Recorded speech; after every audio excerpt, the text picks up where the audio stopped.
Usapan natin ngayon, ito po, no? Si Senator Bato ay willing daw na magpaputol na liig kung mapapatunayan ni Las Cañas na meron pong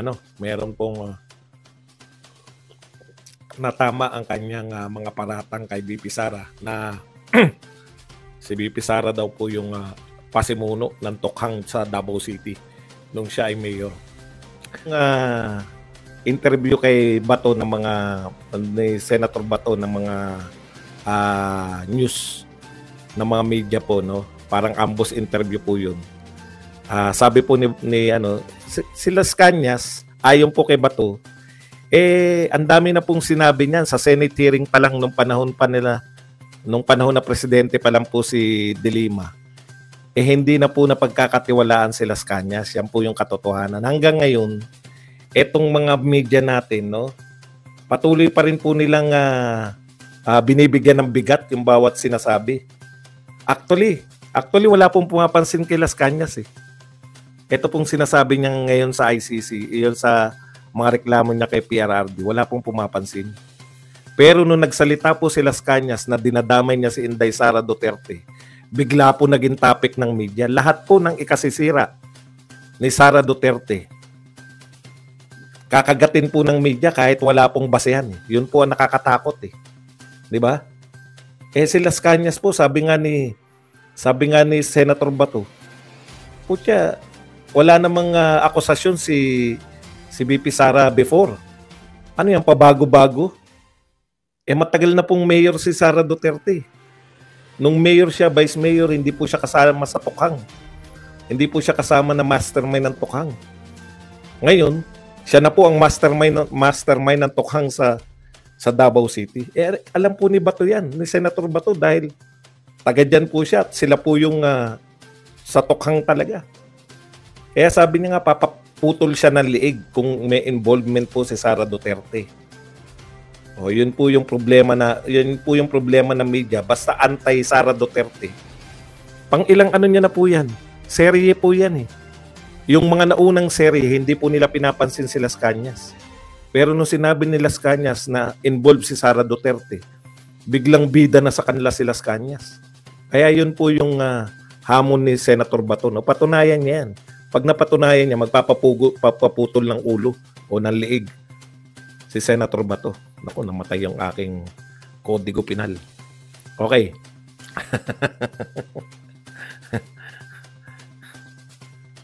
Ito po, bilang patunay po sa sinasabi natin, bakit ako bakit ako biglang may not private? Ano ibig sabihin nito?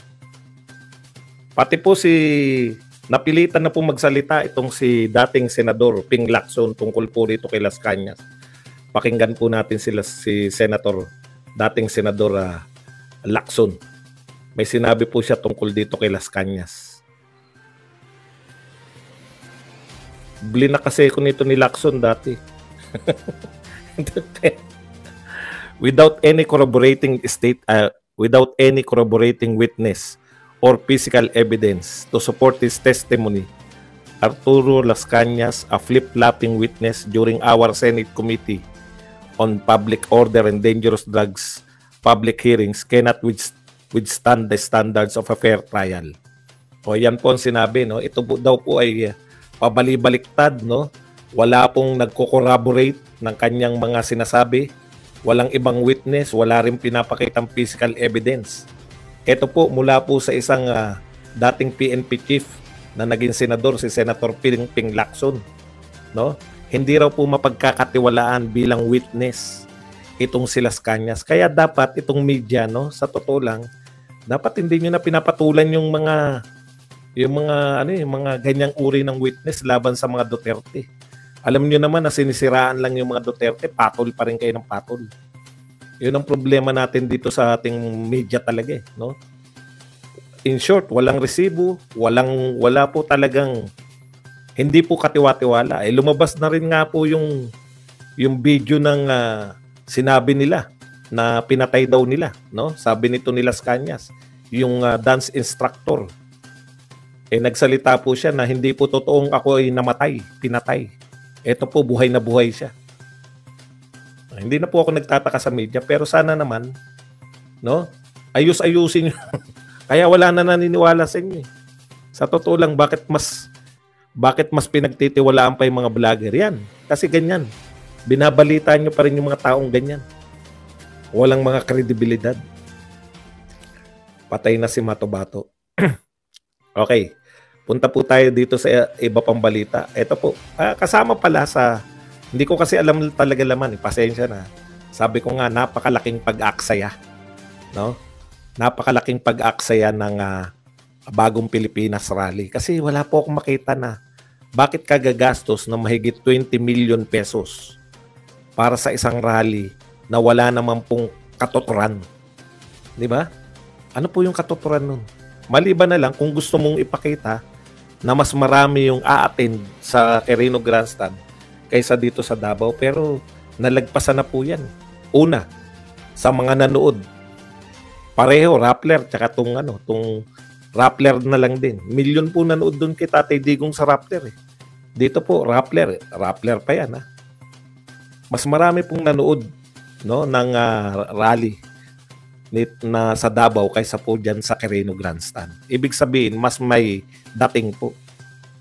Pero tinitiyak ko na hindi po gumastos ng 29 million tong mga taga Davao para mag-conduct ng rally na yan. Tapos ito, putya, biruin mo, yung rental of tech equipment alone.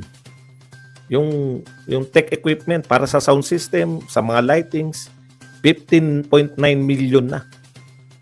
Isa pala sa sinasabi dyan sa bagong Pilipinas ay bawal magwaldas. Pero sa totoo lang po, bilang pinuno, no, wala na pong hihigit sa paglilingkod. Pag naglingkod ka sa mamamayan, mamahalin ka, wala pong katumbas yan ng kahit na anong rallying kahakot-hakot. Huwag nyo sabihin hindi hinakot yung mga yan. Dati po akong government employee. No? Alam ko po yan. Kahit wala pong bayad. Pag inisyuhan po kayo ng, kayo, pumunta kayo doon. Kasi taga Bulacan ako eh. Lagi po sa amin may Bulacan Day. Lagi may Malolos Congress, may birthday ni Marcelo del Pilar, birthday ni Glass Oplet. Sineselebrate po sa Bulacan lahat yan eh. Kaya pupuntahin kami sa Malolos. Kaya sanay po ako dyan.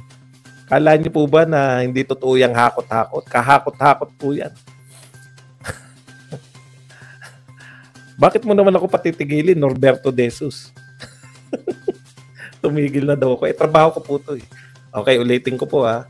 Sa lahat po ng ayaw ng mga sinasabi ko, milyon po ang YouTube channel, milyon din po ang TikTok channel, at milyon din po ang Facebook page.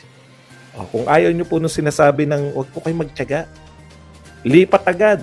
Pero hulaan ko kung bakit kayo nagtsatsaga dito. Wala kayong mahita dun sa wala kayong mahita dun sa pinanunood nyo, no? Bugok ba yung mga vlogger nyo kaya kayo nagtsatsaga dito? Huwag nyo akong pagtyagaan. Pinapahalatahan nyo na bugok yung vlogger na sinusuportahan nyo. Di ba? Wala po. Kung kayo po'y wala nahihita sa akin, labas agad.